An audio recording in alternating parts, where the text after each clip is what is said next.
Lionel Messi was subbed off with a non-contact right lower leg injury late in tonight's Copa America final, and in this video we're going to take a look at the play it occurred and how serious this could be. Welcome back everybody, I'm Dr. Brian Sutterer, and the goal in this channel is to help teach you about the medical side of the sports world. And in this video we're going to be taking a closer look here at Messi's right lower leg, I suspect right ankle. Now we get a nice clue from the broadcast footage here showing the location of the ice applied to Messi's right lower extremity, so right away we can tell that we're going to be dealing with the inside, or specifically the medial portion of Messi's right ankle. In anatomic terms, medial is the inner part, so this is going to be the medial, lateral is the outer side. So the ice being applied there on the medial side of the ankle, you know, it's not up in the hamstring, it's not down in the calf or posterior on the backside near the Achilles, on that medial side. So we'll focus on the structures on the medial ankle and then see how that correlates with the injury mechanism. It's this step that I think the injury occurred on. And in this position, we can see a nice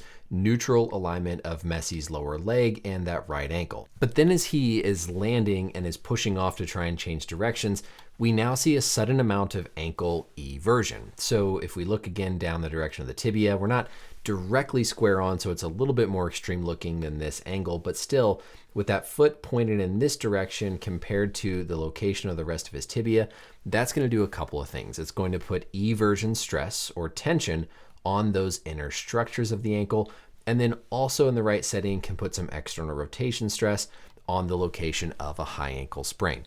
Now, I didn't see any clear pop or snap in the back of the leg, suggesting like an Achilles rupture, so I don't think that's necessarily something on the table. Another just concerning thing right away for severity is we saw when the medical staff got out there, there was no exam that was done. They basically asked him what happened, he said something, and they subbed him out. And so presumably he said something like, I felt a pop, or it popped, or it tore, something like that, that told the medical staff, hey, we're done. He's coming off. We don't even need to examine him. Next, we're going to take a look at our anatomy model and what exactly the structures are that could have been injured on the inside of his ankle. But first, I want to give a quick shout out to the sponsor of this video. Today's video is sponsored by Bombas. The best workout starts with the best gear, and Bombas performance socks are the workout essential that you can't go without. My daily go-to are their ankle running socks. These things are designed with comfort at the forefront. There's no annoying toe seams in Bombas socks. They have this nice built-in arch support, but Bombas also has a great athletic lineup for any of your athletic needs. If you love skiing or snowboarding, they've got these really nice ski and snowboard socks with a nice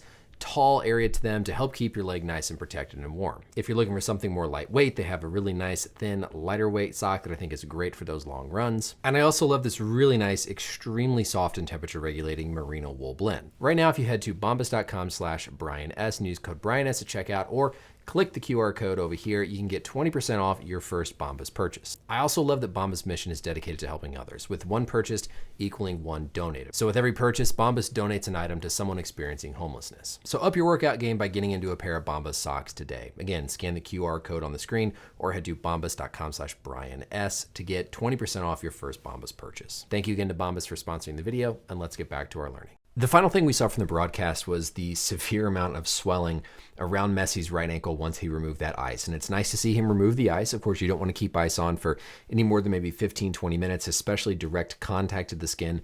So nice sports medicine tip there. They took the ice off after an appropriate amount of time so that you don't get any cold burns on the skin. But here we can see there's swelling not just on one location. There's no swelling really up in the leg, just a lot of soft tissue swelling around both the lateral, anterior, just diffusely around the ankle, suggesting again, probably a pretty serious ankle injury for there to be this much swelling right away. So now if we look at our biodigital anatomy tool here, I've basically shown everything initially, but we're gonna focus on that medial side. So looking straight on at the ankle, this is going to be the medial side, this is going to be the lateral.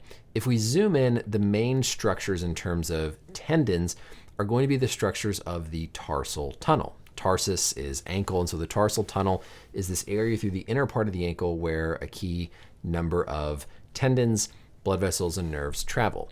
The first one is going to be the posterior tibialis tendon. It comes down and inserts on predominantly the navicular bone, and it's really important for maintaining kind of the arch integrity of our foot. As we then continue down around that tarsal tunnel, we're going to have the flexor digitorum longus.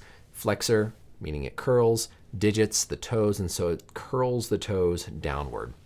The third tendon is going to be the flexor hallucis longus, hallucis meaning big toe, and so this one just flexes or curls the big toe.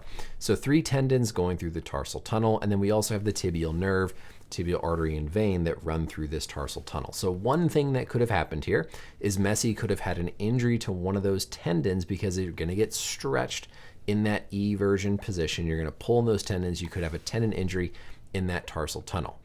Deep to those tarsal tunnel tendons is going to be the key ligament, the deltoid ligament.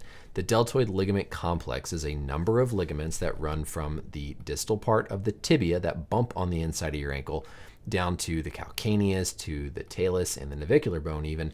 And all of those are going to be important with stabilizing and preventing that eversion stress. So if we go back and look at that picture of Messi's ankle, you can imagine how in this position there's going to be a lot of tension or stress on that inside part, those inner structures of the ankle. Going back to our anatomy tool, then the other thing just to keep in mind is going to be that high ankle sprain ligament. That's called the AITFL. And if we get rid of some of these other tendons here that aren't as important or necessary for the sake of this discussion, then we can see that guy a little bit better. That AITFL, the high ankle sprain ligament, sitting right here between the tibia, the shin bone, and the fibula. When you get your foot in that everted, externally rotated position, that can certainly cause injury to this ligament. And so this could very well be tendon, this could very well be ligament. But again, I don't think it's a dreaded Achilles. So overall, this does look to be at least a moderately concerning injury for Messi. The fact that it was non-contact, right away he knew there was high level of concern, and we saw this much swelling develop in his ankle. I expect at a minimum he's got a significant enough sprain and very well could have injured one of those tendons. If any of you watch basketball and saw what happened with Kristaps Porzingis, where he had that dislocation of the posterior tibialis tendon, something like that could have happened here too, where that little band that keeps those tendons in place could have torn, allowing one of those tendons in that tarsal tunnel to dislocate. So I imagine we're going to see an MRI for Messi, and then to be determined with how much time he could miss for Inter Miami in the upcoming remainder of the MLS season. That's it for the video, but everybody let me know any questions or comments down below, and until next time, we'll see you later.